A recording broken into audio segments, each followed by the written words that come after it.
Assalamualaikum warahmatullahi wabarakatuh. Bismillahirrahmanirrahim. Alhamdulillahi rabbil alamin. Assalatu wassalamu ala asyrafil anbiya'i wal mursalin Sayyidina wa nabiyina wa habibina Muhammadin sallallahu alaihi wasallam. Amma ba'du. Ustadz Dr. Budi Santoso Wibowo MPD yang saya hormati beserta teman-teman mahasiswa yang saya banggakan. Pada kesempatan kali ini saya Muhammad Ansori, mahasiswa Pendidikan Bahasa Arab kelas 4C Fakultas Tarbiyah dan Keguruan UIN Riau akan mempresentasikan sebuah hasil makalah yang telah saya susun, yakni mengenai strategi pembelajaran tata bahasa Arab. Teman-teman sekalian, seperti yang kita pahami bahwa tata bahasa merupakan sebuah gramatika atau struktur kalimat, atau dalam keilmuan bahasa Arab disebut sebagai qawaid. Nah, qawaid ini merupakan sebuah kumpulan dari beberapa aturan dan pola-pola penyusunan kalimat yang pada akhirnya akan mempengaruhi sebuah kalimat itu sendiri. Kenapa sebuah materi pembelajaran qawaid ini sangat penting untuk dipelajari? Karena sebagai seorang siswa bahasa Arab, kita harus memiliki kemampuan untuk merangkai kata, merangkai kalimat sesuai dengan aturan tata bahasa Arab, sehingga hasil dari kalimat itu sesuai dengan ejaan atau tata bahasa Arab. Nah, pada pelaksanaan di lapangannya banyak sekali ditemukan kendala-kendala baik yang dialami oleh guru ataupun oleh murid, mulai dari kurang minatnya seorang siswa dalam mempelajari qawaid, sehingga pada pembahasan makalah saya ini diungkit sebuah strategi bagaimana kita dapat mempelajari struktur tata bahasa atau qawaid ini sehingga dapat menghasilkan sebuah pembelajaran yang efektif dan efisien. Pada poin pertama adalah apa sih itu pengertian dari strategi pembelajaran bahasa Arab?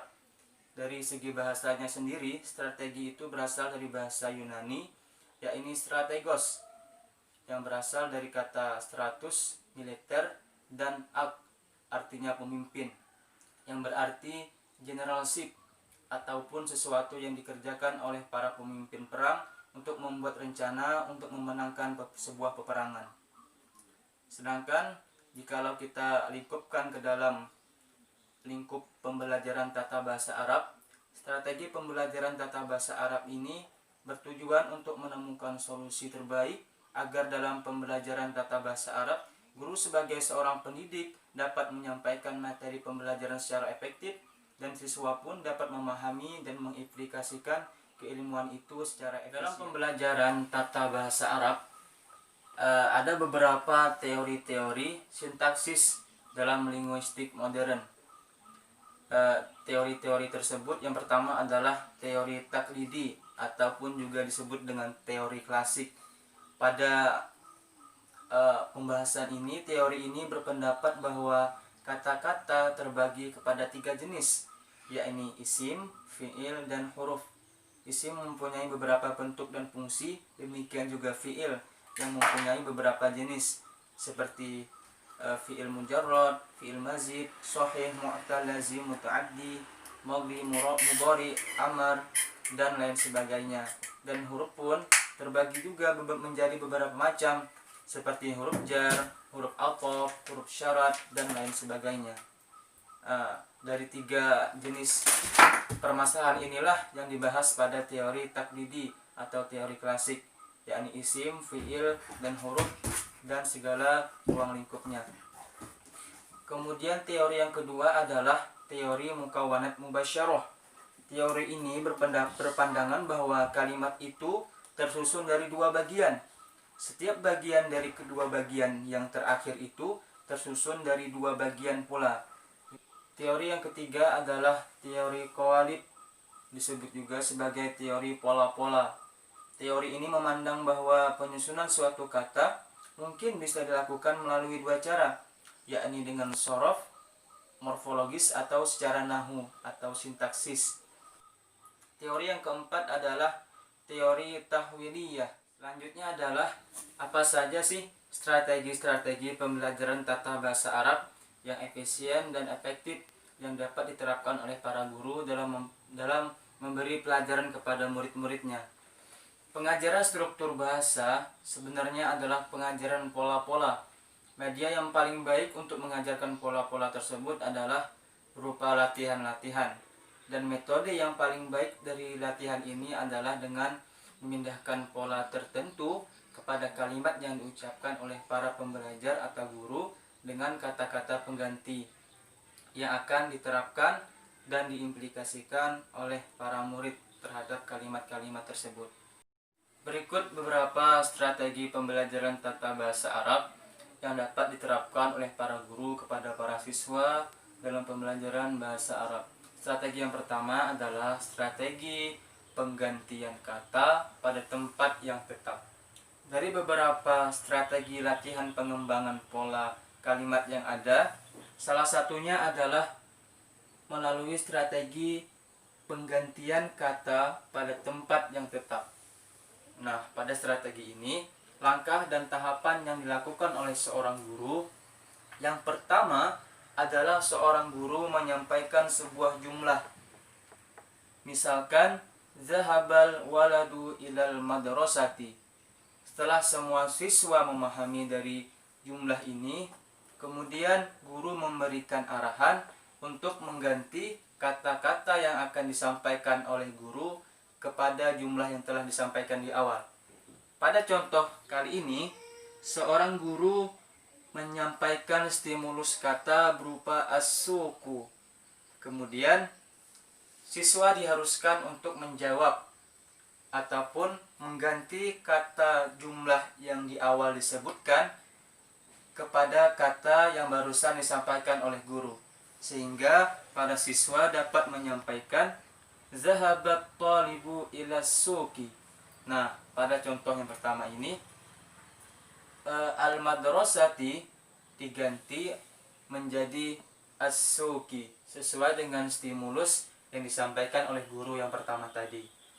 Kemudian para guru dapat kembali mengulang memberikan stimulus kata, misalkan al-baitu, sehingga para murid dapat memikirkan bahwa kata-kata yang dapat diganti dari jumlah yang disebutkan di awal oleh guru adalah dapat berupa zahabat talibu ilal baiti, sehingga penggantian kata dari al-madrasatu menjadi al-baitu menjadi salah satu ciri khas daripada strategi ini. Contoh yang ketiga di sini adalah guru menyampaikan al-hadiqatu. Otomatis para siswa dapat menyampaikan zahaba at-talibu ilal hadiqati. Selanjutnya adalah strategi yang kedua, yakni strategi penggantian kata tetapi pada tempat yang berbeda. Tahapan dan contoh yang dapat digunakan oleh guru adalah sebagai berikut. Tahapan yang pertama adalah seorang guru menyampaikan sebuah jumlah kalimat kepada para siswa.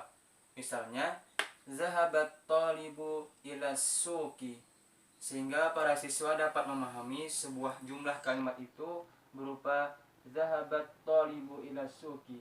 Setelah semua siswa memahami dari jumlah ini, maka langkah selanjutnya adalah guru memberikan arahan berupa stimulus kata yang nantinya harus dirubah oleh para murid terhadap jumlah kalimat yang disampaikan guru di awal tadi.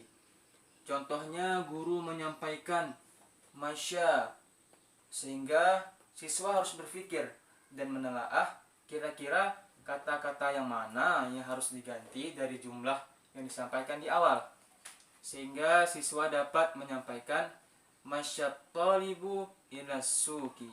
Dari contoh ini, kata awal berupa zahaba diganti menjadi masya.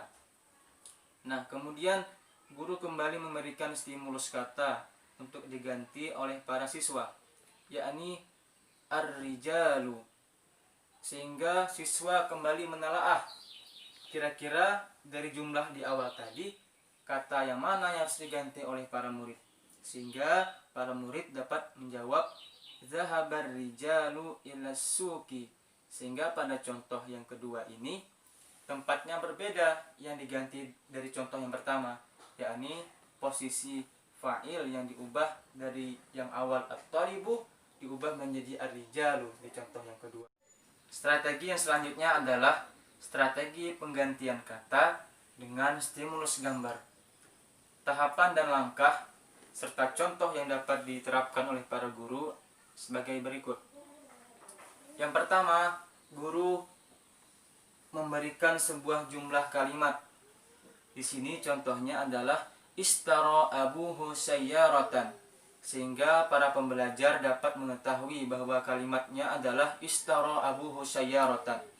Tetapi selanjutnya guru memberikan arahan berupa stimulus gambar, yakni guru memperlihatkan sebuah gambar kepada para siswa yang nantinya siswa harus menelaah kira-kira ini gambar apa dan diletakkan dan digantikan dengan kata apa sesuai dengan jumlah kalimat yang disampaikan di awal tadi. Contohnya di sini adalah guru menampilkan gambar rumah, yakni baitun, sehingga para pembelajar di sini pembelajar 1 dapat menyebutkan bahwa istaro abuhu baitan. Kemudian selanjutnya guru kembali menampilkan sebuah stimulus gambar, tetapi gambarnya berbeda dari yang di awal. Yang di sini guru menampilkan gambar berupa jam, sa'ah, sehingga guru menunjuk pembelajar yang kedua untuk menjawab. Sehingga pembelajar yang kedua menjawab istaro abuhu as-sa'ah. Kemudian guru kembali memberikan stimulus gambar kepada pembelajar 3. Contoh di sini guru menampilkan sebuah gambar buku, yakni kitabun, sehingga pembelajar 3 menjawab dengan istaro abuhu kitabun. Strategi yang keempat adalah strategi penggantian kata dengan menunjuk atau memegang benda yang sebenarnya. Tahapan dan contoh pada model ini adalah sebagai berikut. Pada contoh ini, tahapan yang pertama kita sebagai guru adalah guru menyampaikan sebuah jumlah kalimat. Contoh di sini adalah istaro sadiqi thalaja. Telah membeli temanku sebuah lemari es. Kemudian para pembelajar mengetahui bahwa jumlah itu adalah istaro sadiqi thalaja.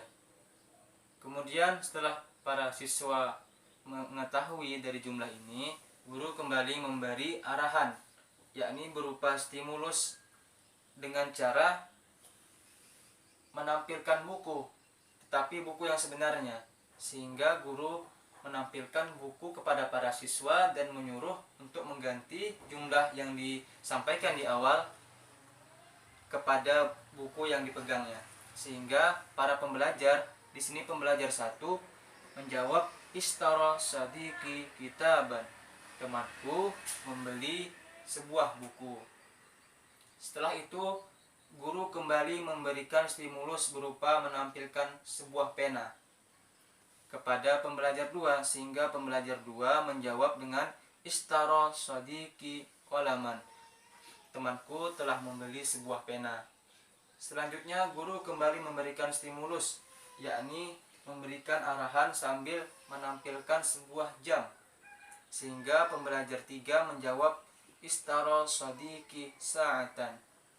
Pada strategi ini, siswa diharuskan berpikir cepat dan guru diharuskan berpikir kreatif dengan menggunakan benda-benda di sekitarnya untuk digunakan sebagai media penggantian kata-kata dalam sebuah jumlah kalimat.